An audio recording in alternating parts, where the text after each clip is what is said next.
The night Marcus Hale realized how quiet the world could be was the night he almost drove past them. Snow pressed against his windshield like 1,000 tiny fists, the clock on the dashboard blinked 11:47 p.m., and his 8-year-old daughter Lily slept curled in the passenger seat, her breath fogging the glass. He had promised her hot chocolate at home and one last look at the tree before bed.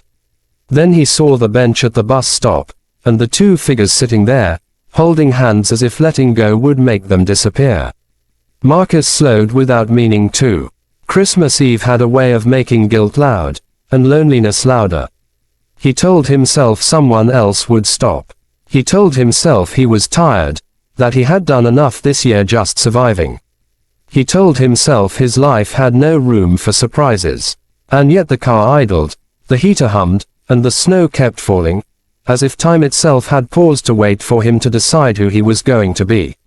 Marcus had been a single dad for 3 years, ever since a drunk driver took his wife, Elise, on a rainy Tuesday afternoon. Since then, he lived his life in careful increments. Wake Lily, make breakfast, get her to school, work construction, pick her up, dinner, homework, bedtime stories. He was proud of the way he showed up every day, but pride didn't pay the bills or fix the hole Elise left behind. Christmas was especially hard. Lily loved it with an intensity that broke his heart. She loved it because her mother had loved it, because traditions felt like promises that nothing was truly gone. He pulled over. The tires crunched against the snow, and the world shrank to the sound of his own breath. He glanced at Lily, asleep and trusting, then at the couple. They were bundled in thin coats that looked like they'd once been warm but had long since given up the fight. The man wore a hat with a frayed brim. The woman's hair was white as the snow, tucked neatly into a scarf. They sat straight-backed, dignified, as if waiting for a bus that might still come. Marcus rolled down his window. "Evening," he said, surprised by how shaky his voice sounded. The woman turned first. Her eyes were bright, alert, and impossibly sad. "Merry Christmas," she said, as if it were a gift she insisted on giving anyway. "The buses stopped hours ago," Marcus said. "Do you need a ride?" The man smiled, a careful smile. "We'll be all right," he said. "Our son said he'd send someone." Marcus nodded, the lie hovering between them like breath in cold air. He knew that lie. He had told versions of it to Lily about why Mom wouldn't be home, about why things were hard but would get better. He looked at Lily again, at her pink mittens and the way she clutched the edge of her coat even in sleep. "Please," Marcus said, opening the door. "It's freezing. At least warm up." They hesitated. Pride was a stubborn thing. Finally the woman squeezed the man's hand and nodded. Marcus opened the back door, brushed snow from the seat, and helped them in. Lily stirred and blinked awake, eyes widening. "Dad," she whispered. "Hey, kiddo," he said. "We've got guests." The woman leaned forward. "Hello, sweetheart," she said. "I'm Ruth. This is Henry." Lily smiled, the smile she saved for strangers she sensed were good.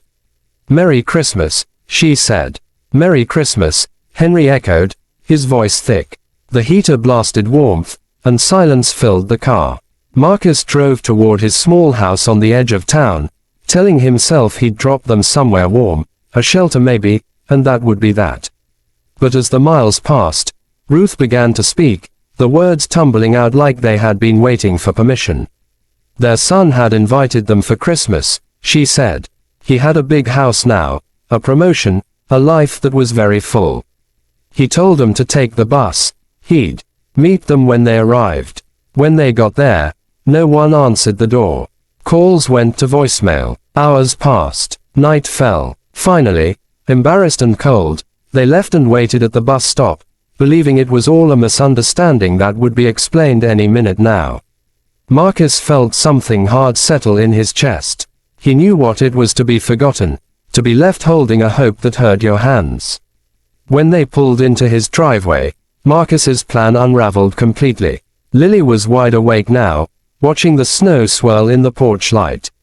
"Can they come inside?" she asked softly. Marcus hesitated. Money was tight. Space was tighter. His house was modest, cluttered with the beautiful chaos of single parenthood. He thought of Elise, of how she used to say that love always made room if you let it. He swallowed. Just for a bit, he said. Inside, the house smelled like pine and cinnamon. The tree twinkled in the corner, ornaments mismatched and perfect. Ruth's eyes filled with tears. Henry took off his hat and held it like something precious. Marcus made hot chocolate. Lily fetched blankets. They sat at the table and shared cookies Marcus had bought on sale, laughing quietly at Lily's jokes. The clock ticked toward midnight. Outside, the snow fell heavier, erasing the world. The challenges came quietly at first. Ruth's hands shook when she lifted her mug. Henry coughed, a deep, rattling sound that didn't stop. Marcus worried about their health, about what would happen in the morning. He worried about boundaries, about being responsible for more than he could handle. He worried about the way Lily watched them with fierce compassion, as if daring the world to hurt them again. When Henry stood to use the bathroom, he swayed. Marcus caught him just in time. "I'm sorry," Henry said. "I didn't want to be a bother." "You're not," Marcus said, and realized he meant it. They sat down again. Ruth told stories about Christmases past, about handmade gifts and burnt dinners and laughter that filled the house even when money was scarce. Marcus listened, the knot in his chest loosening. Lily fell asleep on the couch, her head in Ruth's lap, thumb in her mouth like she was 4 again. Sometime after midnight, Marcus made a decision that shocked even him. He pulled out his phone and dialed the number Ruth had tried all evening. It rang. Once. Twice. "Hello," a man's voice said, annoyed. "This is Marcus," he said. "I have your parents." Silence. Then, "They're fine," the man said. "I told them to wait." "They waited," Marcus said. "For hours. In the cold. It's Christmas Eve." "I'm busy," the man snapped. "I'll deal with it later." Marcus looked at Ruth and Henry, at Lily asleep, at the tree glowing softly. He felt anger rise, clean and fierce. "No," he said. "You won't." He hung up. His hands shook. He had crossed a line, burned a bridge. He felt strangely calm. The storm worsened overnight. Roads closed. Power flickered but held. In the morning, they made pancakes. Lily insisted on adding sprinkles, because it's still Christmas. Ruth hummed along to the radio. Henry told Marcus about the years he worked in a factory, about the pride of providing, about how easy it was to become invisible. The challenges pressed in. Marcus worried about money, about feeding more mouths, about heat, about the future. He worried about legalities, about whether he was doing the right thing. He worried about Lily getting attached. And yet, as the day unfolded, each worry was met with something unexpected. A neighbor knocked with a bag of groceries, having seen the extra car. Another neighbor brought a space heater. Someone shoveled the driveway without being asked. Word spread. People showed up with casseroles and cookies, with awkward hugs and quiet offers of help. Ruth cried. Henry stood taller. Lily beamed like she had been given the best gift imaginable. That afternoon, Marcus did something else that shocked him. He called a lawyer friend and asked about options. He called a community center and arranged temporary housing if needed. He called his boss and asked for a few days off. He didn't know how it would all work, only that doing nothing was no longer acceptable. The sun showed up 2 days later, his car sleek and out of place in the snow. He was angry, defensive, embarrassed. He accused Marcus of meddling. Marcus listened, then told him exactly what he thought, about responsibility, about love, about how success meant nothing if it cost you your humanity. The words poured out, years of swallowed grief finding a voice. Ruth and Henry watched, hands clasped. Finally, the son's shoulders sagged. He apologized, halting and imperfect. He admitted fear, of aging, of obligation, of seeing his own future reflected back at him. It didn't fix everything, but it opened a door. In the weeks that followed, life changed. Ruth and Henry stayed. They helped Lily with homework, taught her card games, told her stories that made the past feel alive. Marcus learned that family could be chosen, that healing wasn't a straight line. The challenges didn't vanish. Money was still tight. Grief still ambushed him. But the house felt fuller, warmer, alive in a way it hadn't since Elise died.